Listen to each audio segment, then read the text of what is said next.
دادستانی کل تاجیکستان از مقامات روسیه خواسته است دلاور جورایف، یک شهروند کشور که با درخواست قرقیزستان دستگیر شده بود، از بازداشتگاه آزاد کند، زیرا او بیگناه است.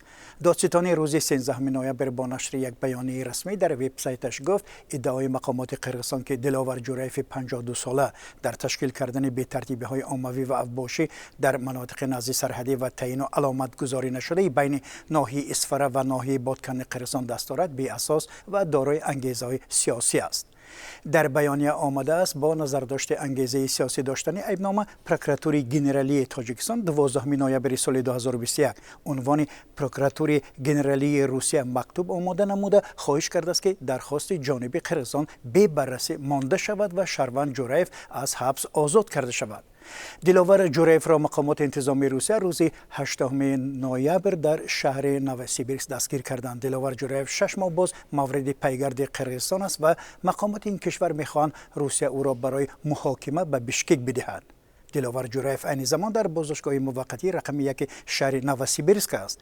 روز پیشتر از این اداره وکالتدار حقوق انسان در قرقیزستان با مراجعت به امید بابازاده امبودسمن تاجیکستان از او تقاضا کرده است تا نگذارد که حقوق شهروندان بازداشت شده قرقیزستان در تاجیکستان پایمال شود. در نامه رسمی که روز 11 نوامبر از اداره مذکور به تاجیکستان فرستادند، سخن درباره سید احمد آرتیقوف و نومان صمدوف، دو شهروند قرقیزستان می‌رود که ماه سپتامبر مرزبانان تاجیک دستگیر کردند. در بیانیه جانب قرقیزستان آمده است نرگیزه آرتیقوف و همسر سید احمد آرتیقوف، شوهر او و دامادش نومان صادقوف تا کنون به خانه برنگشتند و درباره آنها هیچ خبری نیست، ولی اطلاعی در دست است که آنها در بازداشتگاه موقتی شهر خوجند نگه داشته میشن و آنها را شکنجه میکنند.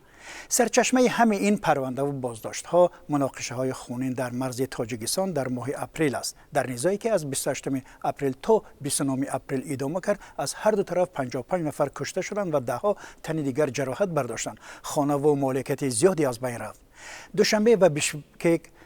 دوشنبه و بشکک همدیگر را به برانگیختن این نظام متهم کردند که سببش تعیین و علامت گذاری نشدن مرز و دعوا برای آب و زمین است. هر دو طرف برای تفتیش نزاع پرونده های جنایی باز کردند، ولی تا کنون درباره جریان تفتیش هیچ کدام گزارش نداده است.